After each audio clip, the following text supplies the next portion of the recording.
Komið sæl öll, ég býð ykkur velkomin á þriðja viðburðinn í fyrirlestrarröð Landgræðslunnar sem ber heiti Rauðar viðvaranir, grænar lausnir, landið, loftslagið og lífbreytileikinn. Ég heiti Salbjörg Matthíasdóttir og er fundarstjóri á þessu viðburði. Ég starfa hjá Landgræðslunni sem verkefnastjóri á Norðurlandi. Í dag mun Magnús H. Jóhannesson halda erindi sem hann nefnir næringarauðlindin, lífræn efni og landið. Það er einstaklega áhugavert umfjöllunarefni sem brennur á ansi mörgum þessum misserum. Ekki síst út frá sívaxandi þunga á loftslagsmálin og stöðugt hækkandi verði á tilbúnum áburði. Magnús er faglegur teymisstjóri hringrás og nýsköpunar hjá Landgræðslunni og hefur unnið heillengi í áburðarmálum og þá sérstaklega í tengslu við lífræna áburð. Svo hann ætti að vita hvað hann syngur í þessum efnum.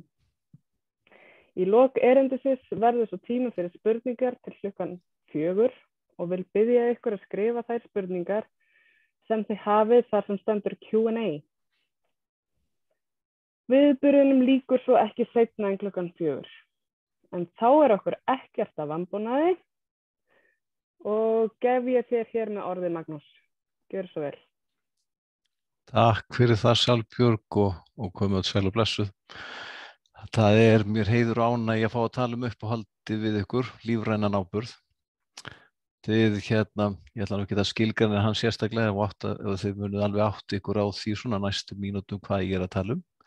En almennt þá er það bara allur lífrænn úrgangur, nánast að hvaða formi sem hann er, sem gæti nýst til uppgræðslu. Og nóg er að taka.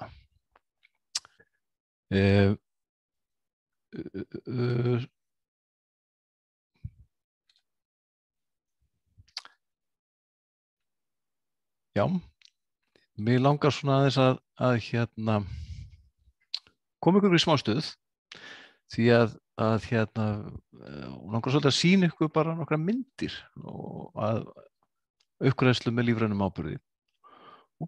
Svona já. Og hérna er fyrst þessi fína mynd af uppgræðslu á Hekluvikri, rétt við Heklu. Þarna var dreift kjötmjöli og þið sjáið alls konar fjölbreyttan gróður kom upp. Það eru ýmsar tegundir. Hér er mynd hinum yfir Búrfell, þetta er Þjórsárdalsmegin, minni mig. Þarna sjáið þið fínar uppgræðslur, það er búið að dreifa kjötmjöli allstórt svæði og þið sjáið talsverðan grasvöxt, þið sjáið blóðberg og fleiri tegundir og þetta er allt saman á góðri leið og þetta er sem sagt kjötmjölsdreifing.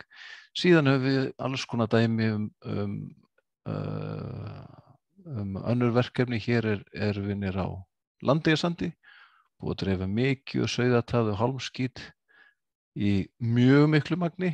Þetta maður má segja þarna sé búið að teppalækja bara landi með lífrænum úrgangi og með því að sá melgresi þarna saman við þá gerðust bara stóri hlutir og tókst að stöðva sandfok og uppgræðslan bara lítur ljómandi vel út. En þetta er allt hægt með lífrænum áburði og hefði í þessu tilfelli bara segja að verið nánast ómögulegt með tilbúnum. Þarna skiptir verulega miklu máli að dreifa lífræn efni yfir. Má segja yfirborðið hafi bara hreinlega verið límt saman með lífrænum efnum. Nú, hérna er einu svolítið sniðug. Þetta er mynd ofan af rétti Hrunamanna og þarna er verið að dreifa rótþróarseyru og þið sjáu hérna fremst á myndinni dálítið mikinn grænan lubba og þetta er mikil talsverð sýna sem sýnir það að ef að maður missir sig aðeins og setur kannski aðeins og mikið þá tekur nú grasvöxturinn yfir en auðvitað þarf þetta ekki alltaf að vera svona. Stundum bara mókast dálítið mikið út í einu og þetta er svona skemmtileg áminning það hvernig hlutirnir geta farið en greinilega mikil og sterk áburðaráhrif í þessu ágæta efni. Þessi mynd líka ofan af afrétti Hrunamanna. Þetta svona ekki alveg eins mikil sena þarna í gangi, en þannig var líka notuð rotþróaseira til þess að græða upp. Þessi mynd tekin 3 árum eftir uppgræðsluna og þarna aftur fjölbreyttur gróður og þekjan orðin ágæt. Meira að segja við mældum gróðuþekjuna og hún að þarna fara úr einhverjum 10-15% í 60-70 og þykir nú bara alveg ljómandi þokkalegt. Þetta land hefði nú alveg gott að því að fá aðra yfirferð af áburði og væntanlega verður það gert svona þegar framlíða stundir. Og þetta var meira að segja það fínn áburður að þarna datt einhverjum í huga að borða krækiberin sem þarna hugsu. En þetta uppgræðslu með lífrænum áburði og það bara takast bara mjög vel og gaman að því. Flest okkar þekkjum þó meira tilbúin áburð. Landgræðslan hefur heldur betur notað tilbúin áburð til uppgræðslu. Þetta þessi fínu korn sem koma þarna, þurr og fín, pökkuð af næringarefnum, í flottum neytendapakningum og lítið mál að ferðast með þetta á afskekkt svæði þar sem erfitt að græða upp og hægt að fá þetta í alls kyns samsetningu. Við sjáum ef við rýnum aðeins í NPK 24,47 þar sem þetta segir til hvað mikið af hverju efni í áburðinum.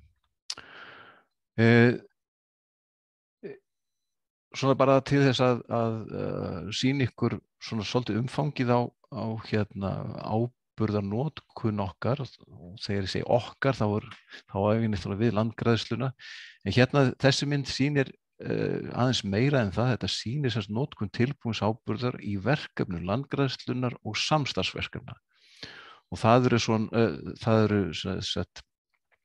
verkefni sem landgræðsla kemur að og styrkir með einum öðrum hætti og hefur beina áhrif á, og við sjáum hvernig áburðarmagnið það sveiflast svona milli ára. Það fylgir náttúrulega fjárframlögum og áburðarverði, og þetta er svona bara svona öldugangur upp og niður, heldur nú svona aukning svona síðustu ár. Línan sem liggur hérna ofan að þessu sýnir hektarafjöldan sem unnið á, og hann sveiflast bara í takt. Þetta eru náttúrulega bara svona höfum við verið að vinna hlutina, nota tilbúin áburð mjög mikið og hann bara góður til síns brúks. En þetta erindi á nú svona fyrst og fremst að fjalla lífrænu efnin, þannig við svona gefum tilbúin áburðum svona smá pásu, en og bara ætlum einbeitt okkur að þessu aðalatriði, það eru lífrænu efni. En það bara þannig að lífrænu efnin eru bara hvorki meira né minna en undirstaða alls lífs í jarðvegi. Lífrænu efnin eru límið, þau halda í sér vatni, þau eru fæðar fyrir jarðvegslíf og margt fleira. Þannig þau eru bara lykillinn að því að virkum og góðum jarðvegi. Og það besta við það í þessu öllu saman að plöntunum og jarðvegsdýrum og örverum alveg nákvæmlega sama hvaðan næringarefni koma. Það getur verið bara úr alls kyns skít og úrgangi, kjötmjöli eða hvað það er, og það getur verið bara það skiptir plöntur og jarðvegslífi engu máli. Og ef við svona bara leyfum okkur aðeins að nota þessa flottu mynd hérna sem er á vefnum hjá okkur, og þá ég bara svona að benda á það að þó svo að við séum að horfum yfirleitt bara á yfirborðið af jarðveginum og horfum þar á hvernig uppgræðsla tekst, að þá byggir það allt á því sem neðanjarðar. Það byggir á því að þarna sé næringarefna hringrás heilbrigð vatnshringrás og sem sagt, stöðugt uppbyggingar og niðurbrotsferli sem á sér stað ár eftir ár eftir ár. Þetta ekki til staðar í rofnum jarðvegi. Það sem engin lífrænn jarðvegur eða foksandur, og bara foksandur, þar þessi virkni ekkert til.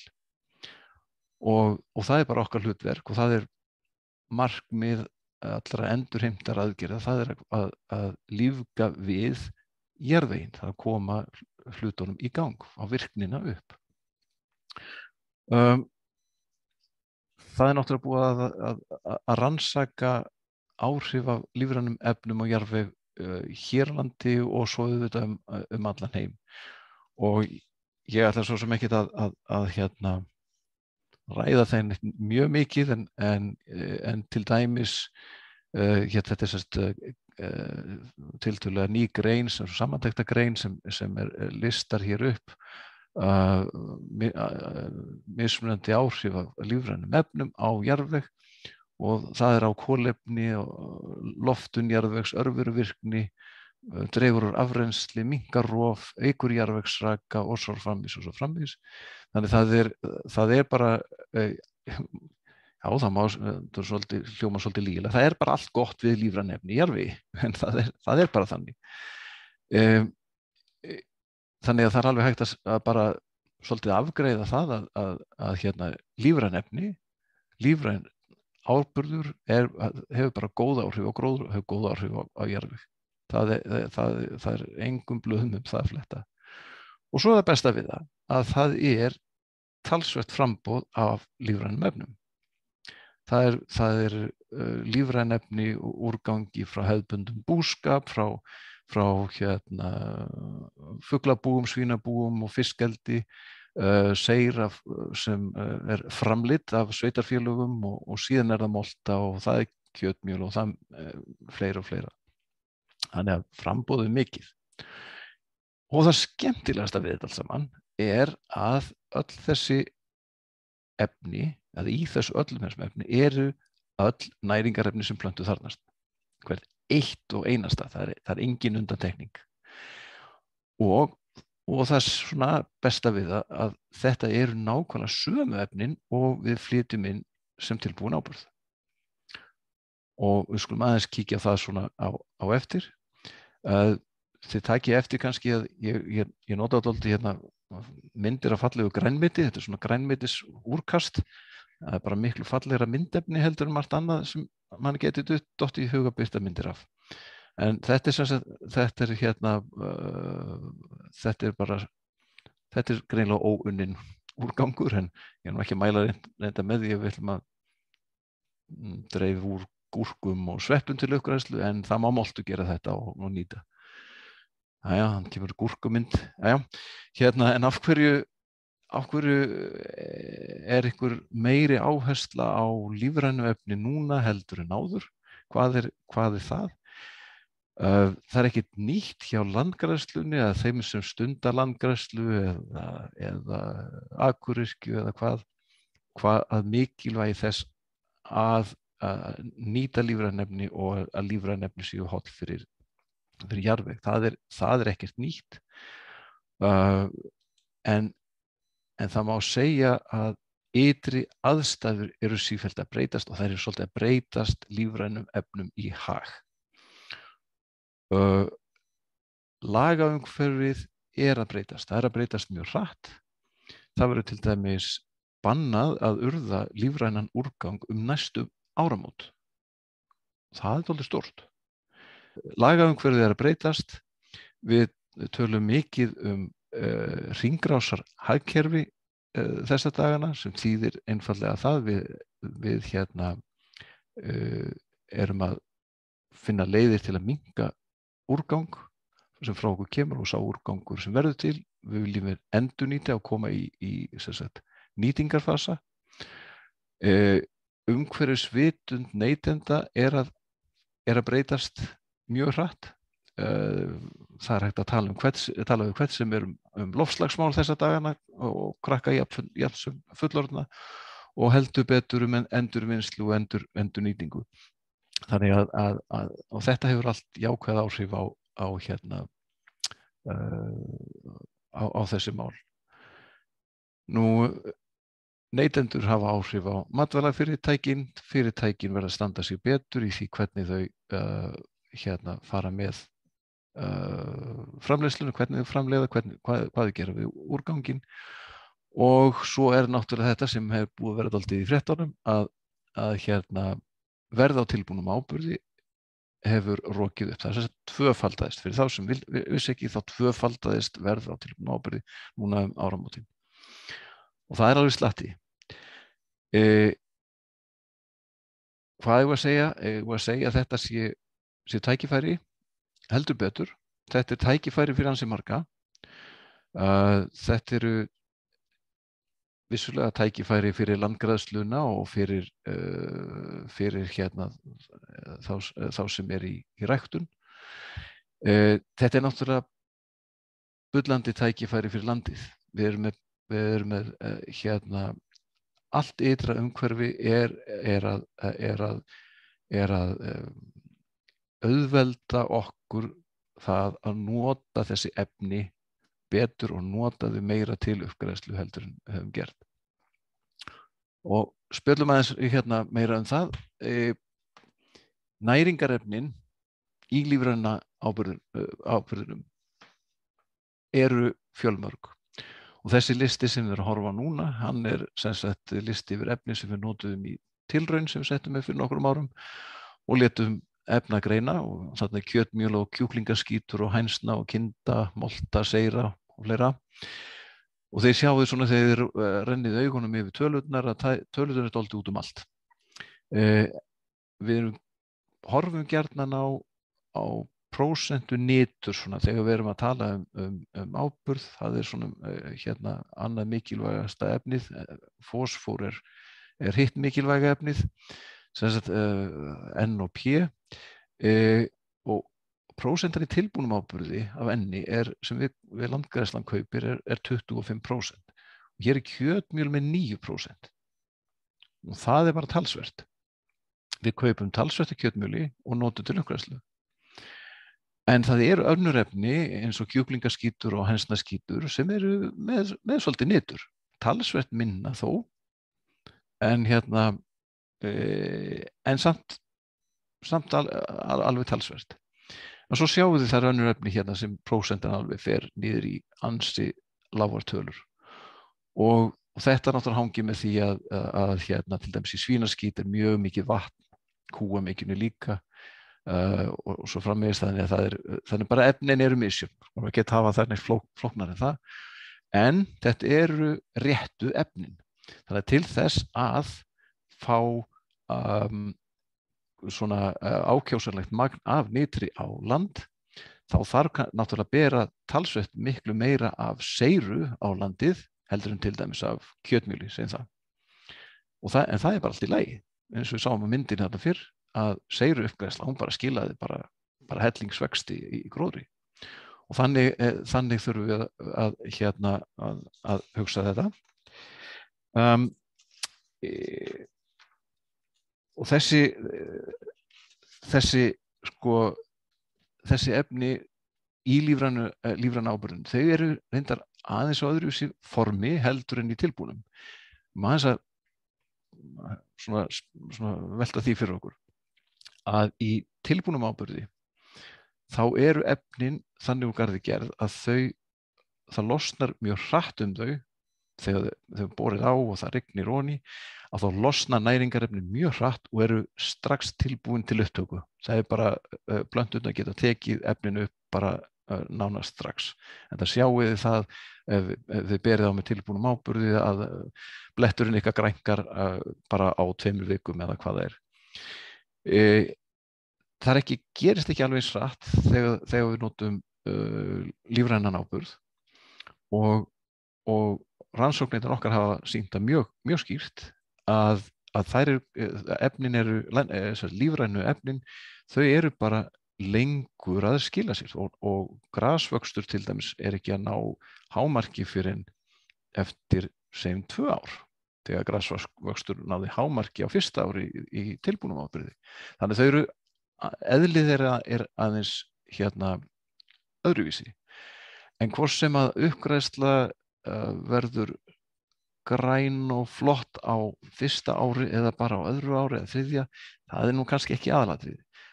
Og ég ætla að segja eins og enn og kannski ég segi oftar að þetta eru allt sömu efnin í lífrænum áburði og í tilbúnum.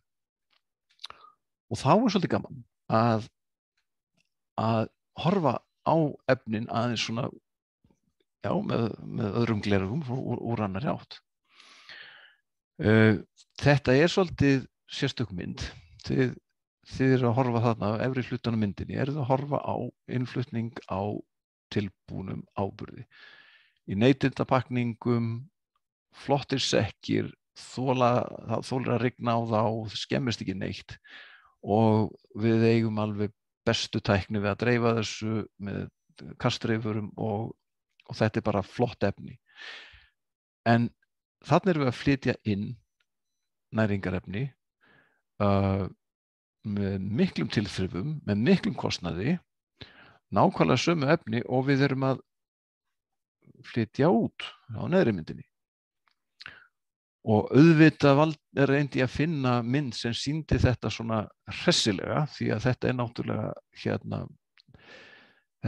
svakaleg mynd þegar maður spáir í það að við séum að flytja inn næringarefni á þessu formi, en svo þegar við erum búin að nota þau einu sinni tvisvar, að þá fara þau yfirleitt bara í burtu frá okkur. Við sturtum þeim í klósettið eða við urðum þau ykkur staðar eða förum illa með. Auðvitað förum við ekki hræðilega með öll lífræn efni. Auðvitað það ekki, en þetta nú samt sem áður og því miður þetta svolítið svona. Þó að við séum með langar leiðslur út í sjó sem flytja skólpið til dæmis frá höfuðborgarsvæðinu nokkra kílómetra út í sjó, þá það samt sem áður það á þessu formi. Við erum að fara illa með og næringarefnin enda í sjónum. Svo náttúrulega förum við með bátan okkur og við veiðum okkur sjónum og kannski það bara allt í lagi. En ég myndi heldur vilja sjá þessi efni nýtt á annan hátt. Þetta náttúrulega bara ein birtingarmynd, svona, hvað við kalla, svona línulegrar neyslu, línuleg neysla þar sem við það sem við nýtum á hendum, hún náttúrulega gengur bara ekkert upp til lengdar og við verðum að hugsa meira í hringrásum. Við verðum að hugsa leiðir til þess að nota þessi efni sem við erum að fara illa með og koma þeim aftur í vinnu. Það náttúrulega aðalatriðið. Nú getum alveg aðeins breytt þessari mynd og þetta sama og ég sýndi ykkur áðan. Það bara mynd af alls konar lífrænum úrgangi, bæði svona hráum, þar sem seyra og svínaskítur og hvað eina. Svo líka kjötmjöl og molta sem eru náttúrulega unnar afurðir sem eru unnar úr lífrænum úrgangi. Við þurfum að koma þessu í not og þá náttúrulega verðið þið að spyrja ykkur og ég spyr mig þessu náttúrulega reglulega, hvernig í ósköpunum eigum við að gera það? Það eitthvað hægt? Kostar þetta ekki allt of mikið? Hvað með kolefnissporið og allt hvað eina? Þetta náttúrulega gildar spurningar og mikilvægar og við þurfum að gera eitthvað til þess að svara þeim og við höfum hjá Landgræðslunni tæklað þessar spurningar og síðastliðið vor þá settum við út í loftið, á heimasíðuna settum við út reiknivél sem unnum þetta í samstarfi við verkfræðistofuna Eflu og þessi reiknivél, hún reiknar út kostnað og kolefnisspor við nýtingu áburðar og áherslan náttúrulega á nýtingu lífræns áburðar, en við reiknum tilbúna áburðin út líka og höfum hann til hliðar til samanburðar. Kostnaðurinn sundurliðar eftir innkaupum, flutningi og dreifingu. spórið sundaliði eftir framleiðslu, flutningi, dreifingu og losun eftir dreifingu. Þetta getið þið séð á heimasíður okkar og hún lítur svona út þegar þið opnið hana og þarna er hlekkur, þið smellið bara þarna á. Þannig við vitum eitt og annað það hvað það kostar og að nota þessi efni og ég bara áðan þá stalst ég til að stinga inn hérna einni mynd, ég ætla nú ekki að opna reiknivélina með ykkur þó við langið þetta aldrei mikið, en hér til vinstri eru stikur þar sem þið getið fyrsta lagi valið ykkur lífræn efni, þetta er kjötmjöl valið, þið veljið stærð uppgræðslusvæðis, þið veljið hvað mikið nitur fer á landið, hér hefur valið 150 kíló sem er svona passlegt fyrir lífrænan áburð og hérna hvað er langt að keyra með lífræna áburðin og hvað er langt að keyra með tilbúna áburðin. Úr þessu koma samstundis þessar súlur og efri pakkin er kostnaður, kjötmjöli hérna vinstri helmingnum og tilbúnu áburðin til viðmiðunar hérna til hægri. Og við sjáum að það er talsvert dýrara að nota kjötmjöl heldur en tilbúnu áburð miðað við þessar forsendur hérna til vinstri. Fyrir neðan sjáum við þó að kolefnissporið af því að nota kjötmjöl er nokkuð lægra en af því að nota tilbúin áburð. Þetta er mjög áhugavert.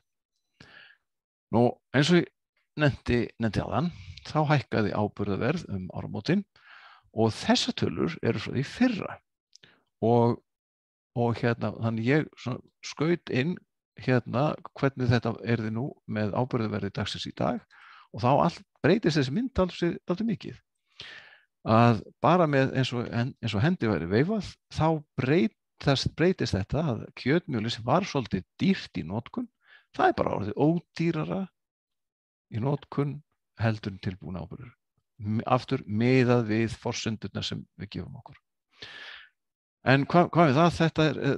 Þið skuluð sjálf fara þarna inn, skoða, þarna eru flipar með alls konar auka upplýsingum, endilega farið þarna inn, ef þið skiljið ekki eitthvað, finnið vittleysur eða viljið bara fá aðstoð, hringið í mig. Ég skal glaður hjálpa ykkur í gegnum þetta og hérna, það er fínt að nota þetta til þess að fá svona hugmyndir hvernig landið liggur í þessu. Og þetta er bara, þó að komi kannski engum á óvart að það kostnaður og kolefnisspor er mjög breytileg eftir áburðartegundum.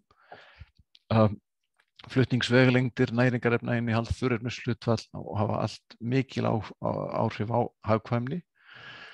Þarna sést hvað kolefnisspor af framleiðslu tilbúinsáburður er hátt, það er mjög hátt og kannski, en svona aðalega þá er hægt að nota niðurstöðurnar til að finna hagkvæmustu leiðina við áburðardreifingu með við gefnu forsendur og svona hjálpar manni við taka ákvarðanir hvað á að gera.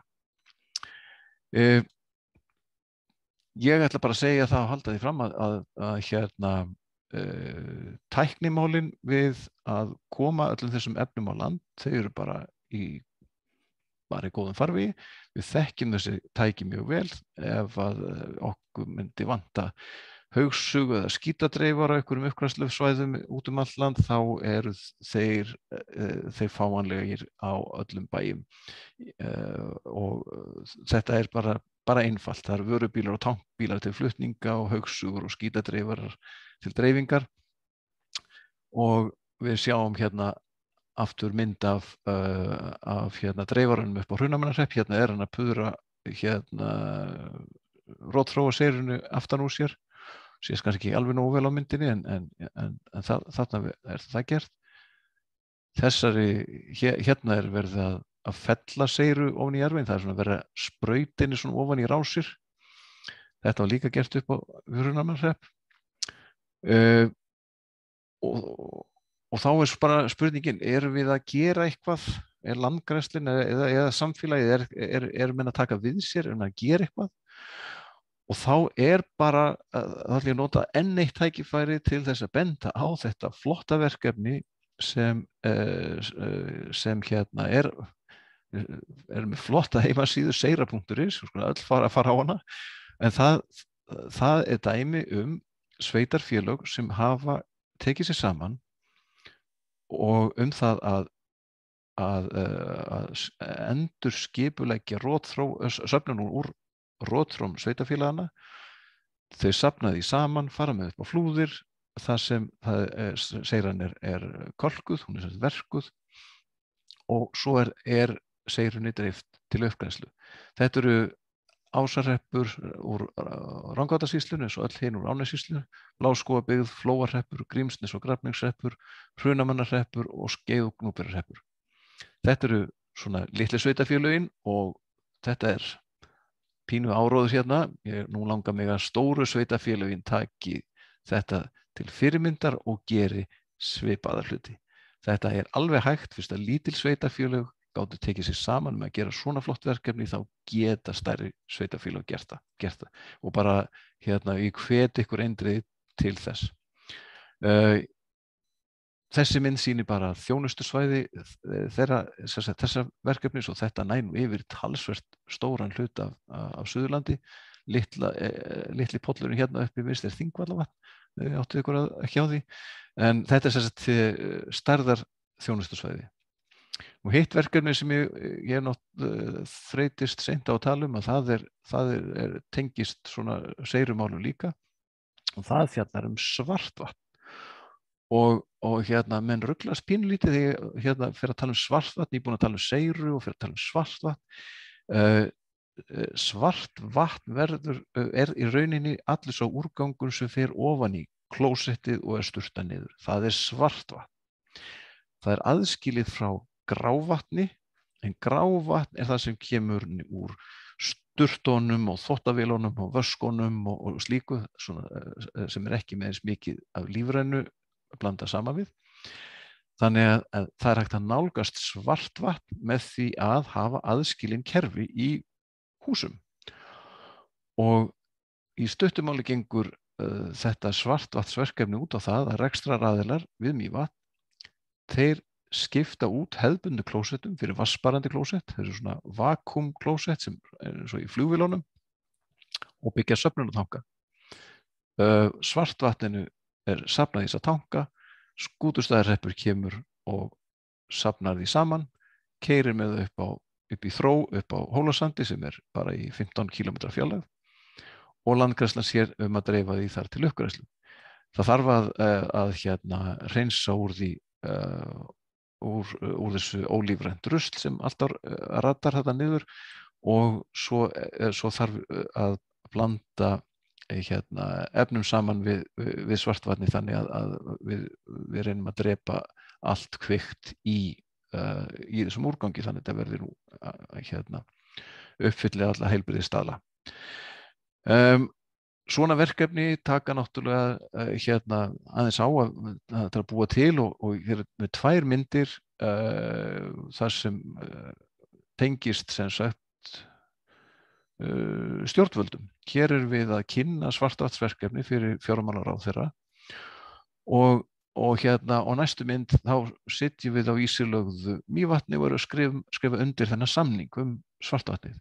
Þetta var stór stund og markaði skemmtileg tímamót, en ástæðan kannski fyrir því að ég er að birta myndir af stjórnmálamönnum er svo að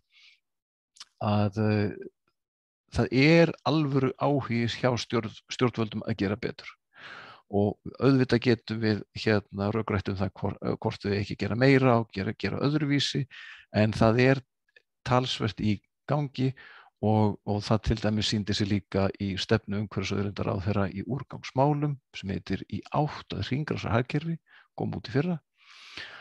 Þar er verið að tala þessa hluti á svipuðum nótum og ég hef verið að gera, en auðvitað fjalla allan úrgang, ekki bara lífrænan, en það er þessi hugsun að við reynum að minnka úrgangin sem frá okkur fer og þá endurnýta þann sem verður til.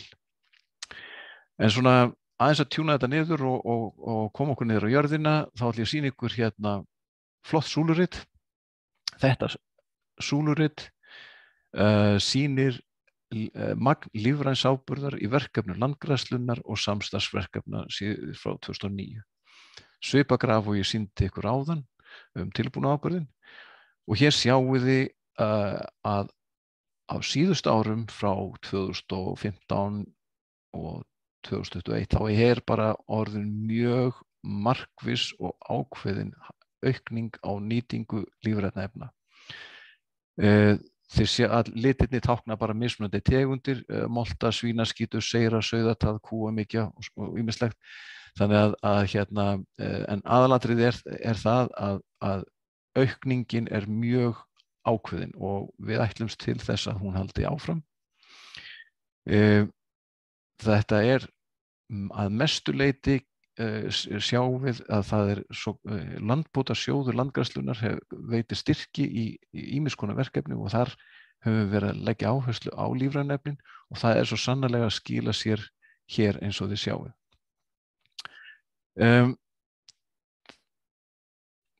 Mér langar náttúrulega ekki að hætta að tala þetta en við erum bara að nota tækifærið til þess að tala til allra rekstraraðila, ykkur framleiðslu, matvælaframleiðslu, þess myndaúrgang, sveitarfélaga og fleiri, að það svo mörg tækifæri og þau til þess að gera betur í úrgangsmálum og landgræðslan ríflega tilbúin til að taka þátt í ýmsum verkefnum. Það ekkert endilega alltaf auðvelt en það allt hægt. Ef að tæknin ekki til, þá bara búum við hana til. Og að vanta rannsóknir, við hljótum að geta fundið út úr því líka. Næst síðasta myndi mín bara, ég varð að fá að sýna þessa aftur. Mér finnst hún svo sláandi, hún keyrir heim algjörlega þessi skilaboð. Við verðum að gera eitthvað í þessu og ég bið ykkur að aðstoða okkur við það. Svo að því að ég með sviðið, þá enda bara einhver vitleysu og það bara allt í lagi og það hægt að klippa þú út úr upptökunum seinna. En þetta vísa og ég ekki skáld og ekki hagmæltur og ekki neitt en stendur græðum meira ekki okkar þörfin minni, gerum meira varla fer vandinn þá úr sinni. Þetta ekki sérstaklega merkilegt. En hafið prófað að lesa aftur á bak. Sinni úr þá vandinn fer varla meira gerum, minni þörfin okkar ekki meira græðum. Þetta meika ekki alveg sens en þetta allt í lagi. Við skulum ekki hugsa þetta svona, við skulum bara gera meira og vinna saman að því að gera betur. Takk fyrir. Kæra þakkir fyrir þetta, Magnús.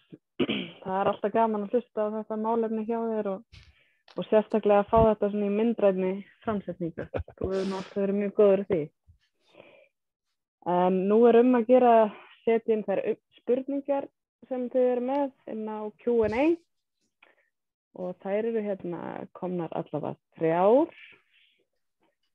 Það hann Sigurbjörn Hjaltason, Kiðafelli. Hann segir nú miklu svínalandi dælt á hafút á Kjalarnesi. Hvernig má nýta þetta efni á skynsaman hátt?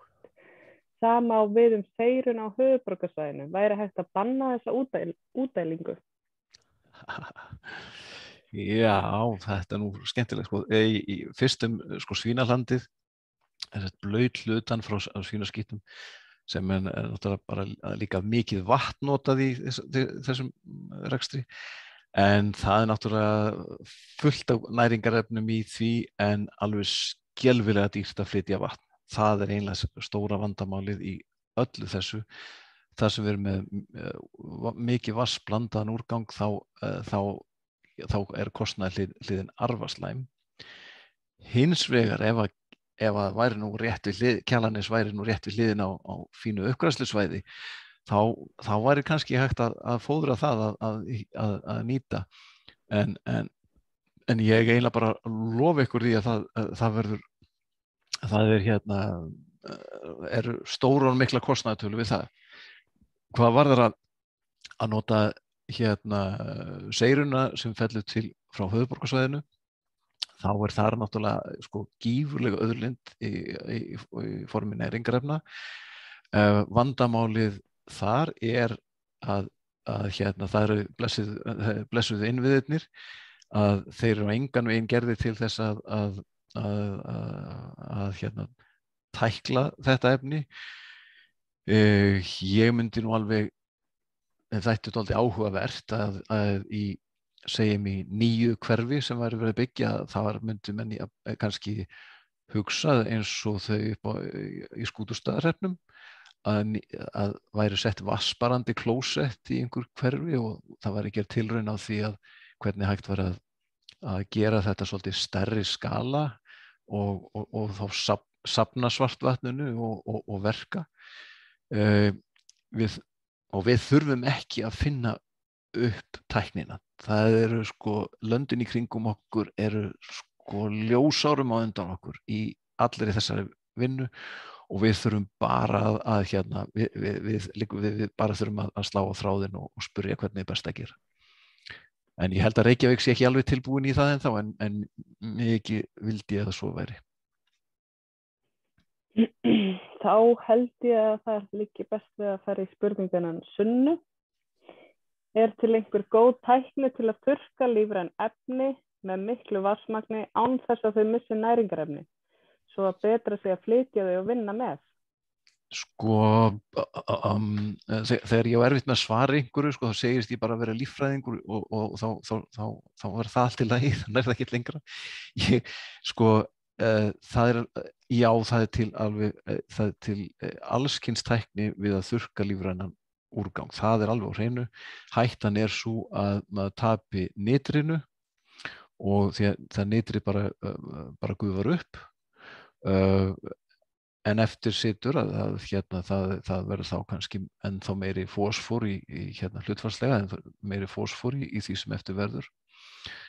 En tæknina þekki ég ekki. Ég veit að hún er til og ég veit að þetta er gert allan heim þar sem menn eru að vinna með lífræn efni. Það er verið að þurrka, það er verið að köggla og gera ýmislegt.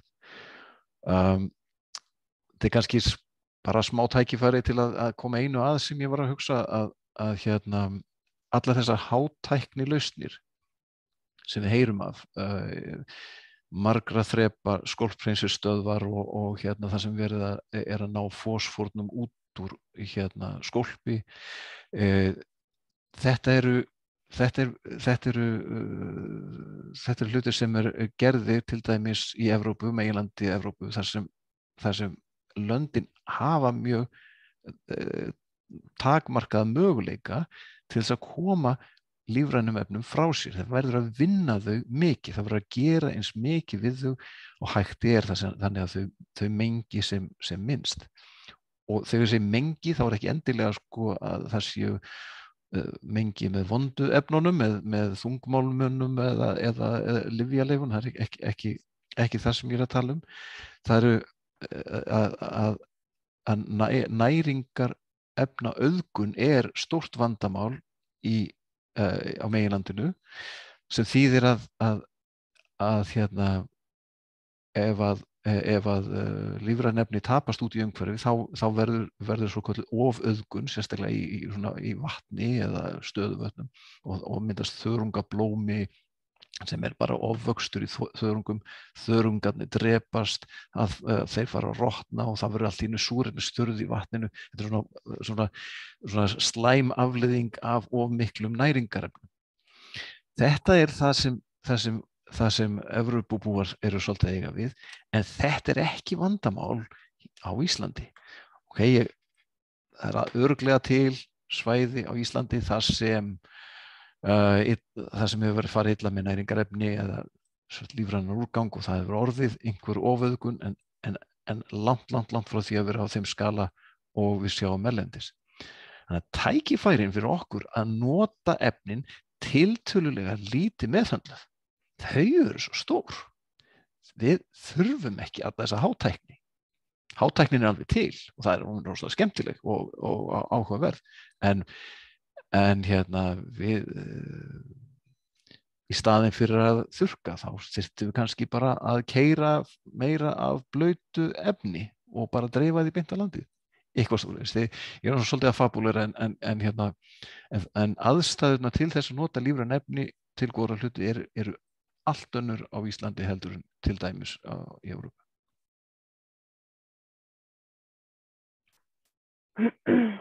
Já, en svona, þú veist, væri samt ekki gott að geta stjórnað dreifingunni betur á lífrænefninu. Þú segir að það þurfi meira heldur en meira af því heldur en tilbúin ábyrðunum, en getur það ekki eins og þú segir verið of mikið? Þú veist, þyrftu það ekki geta stjórnað þessu aðeins betur? Jú, sko, það fer náttúrulega allt eftir í hversu sterkan áburð maður er með, sko, þegar maður á með sterkan þá er að tala sko nitur og fosfóríkan áburð, að auðvitað er hægt að gera of mikið og myndin þarna sem var þarna fyrst með grænu sinubeðjunni grænu beðjunni í seyrudreifingunni, það er svona merki það að þarna var notað á þessum eina litla bletti var notað dálítið mikið. Það auðvitað er hægt að gera of mikið og ef við gerum of mikið þá erum við bara að tapa næringarefnum. Þá er líka það kannski hugsa þetta meira þannig að ekki auðvitað er mengun vandamál ef við vanda okkur hvernig við förum með efnin en svo er það líka hugsa þannig ég sé eftir efnunum þannig að ég ætla ekki að dreifa því með þeim hætti að það sé hætta á því að þau skólist út. Það er bara vitleysa. Þannig en tæknin er alveg til. Við þurfum bara að kaupa réttu græjurnar og réttu dreifarana til þess að gera þetta betur. En hérna svona gegnumsneitt erum við nú í góðu lagi hérna á Íslandi. Ok, það er komin önnur spurning hérna hjá nafnlausum. Hvað með heilbrigðismál og nýting á lífrænum efnum? Eru einhverjir annmarkar á því? Já, það eru það. Kjötmjöli til dæmis má ekki dreifa yfir, sko, lífrænum efnum má yfirleitt ekki dreifa á frosna jörð. Og kjötmjöl má ekki dreifa eftir 1. nóvember og til svona í beinni útsendingu til 1. maí, minnum mig. En það eru takmörk á því og það er aðeins misjafnt hvað svæði þurfa að vera friðuð, svona fyrir eftir hvaða efni er notað. En það er, ef menn er einhverjum vafa slíkt og vilja fá það alveg á hreint, þá er langbest að ræða við MAST bara beint það. Sérstaklega í tengslu við beitina. Ef landi er algjörlega friðað fyrir beit, þá má svona nánast nota hvað sem er og svona eins og segja, það þarf að vera friðað mislengi. Það eina sem ég veit sem er lang lengst að það er að ef að notaður er gor úr sauðfé þá eru það 20 ára friðun í kjölfarið og það er svolítið mikið. En þannig það er allt frá því að vera bara stuttur tími í þetta. Þannig það er ekki til eitt svar við þessu en það eru vissulega skorður á þessu, maður þarf að fara öllum í gátt. Svo er spurning frá Ísak Jökulssyni. Er mikil samkeppni á milli bænda og svo landgræðslunnar lífræn áburðarefni? Þetta er frábær spurning. Já, sko, ég ætla bara rétt að vona að það verði til blússandi samkeppni á milli bænda og landgræðslunnar, því hún er bara flott. Það þýðir að bændur væri að vildu ná í meira af þessum lífrænum efnum í sína ræktun. Það væri bara frábært. Ég finn ekki fyrir þessari samkeppni núna, ég hef engar áhyggjur en hugsið ykkur hvað það verður nú bara í rauninni gott. Það væri samkeppni þessi efni og ég ætla bara að vona að bændur noti þessi efni í sína ræktun bara eins mikið og mögulega mikið og hægt er, ef það er hægt. En auðvitað í landbúnaði eru menn með miklu stýrðari ræktun. Það er uppskeran er fjarlægð sem verður til í ræktunina. Og þegar maður er rækt eitthvað ákveðið, kartöflur eða bygg eða hvað það er, þá náttúrulega vill maður að gæðin séu sem mest og best og það þýðir maður þarf að passa hvað maður ber á og slíkt. Það ekki alveg það sama í uppgræðslu. Þar erum við með margar tegundir í einu sem eru með alls konar en að gæsaleppa þarfir, en flestar eru nú þær að það þurfa dálítið á köfnunarefni og dálítið á fosfór og ekki við gerum ekkert í því að reyna að svona stilla það neitt af að bera sérstaklega á fyrir blóðberg eða hólust eða túnvingur, það ekki þannig. Þannig að það aðeins smá bragðmunur þarna á aðferðafræðinni en samkeppni þetta, það væri bara æðislegt.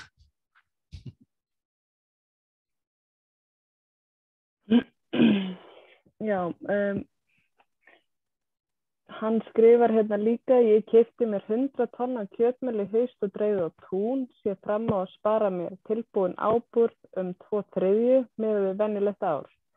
Ef það væri mikið dýrar að kaupa kjötmjölið, myndi það varla borga sig nema til lengri tíma litið. Vonandi eykst framboðið og verðið hækki allavega ekki eins og er. Gott að heyra þetta, virkilega. Já. En það eru þá ekki fleiri spurningar í bili. Nema það bætist við eitthvað núna. Er þetta vandræðilega þögnin okkar? Já. Nei, bara gott að fá þessar spurningar og gott að fá þetta spjall. Mér langar kannski má ég bara enda þetta þá? Já. Að þetta náttúrulega ákall til okkar allra að gera betur, að nýta þessi efni betur, þó að við sjáum á þessari mynd sem við vonandi sjáum það ennþá, að þó við sjáum eitthvað ógeð renna úr rörinu, þá megum við ekki gleyma því að þetta eru næringarefni, þetta eru dýrmæt næringarefni sem við höfum kostað miklu til að afla og það algjörlega fáránlegt að fara svona með þau. Það svo margt í pípunum og orðsins fyllstu merkingu og við þurfum bara að hjálpast við að gera betur. Já, það þá, ég vildi benda fólki á sem að vill hafa samband við Magnús þetta málefni meira og kannski afla sér upplýsinga, geta fundið síma og tölvupósta á heimasíðunni, land.is og fleiri, allt starfsfólk Langarslunar í rauninni. En þá bara þökkum við fyrir í dag. Frábært. Takk, takkilega.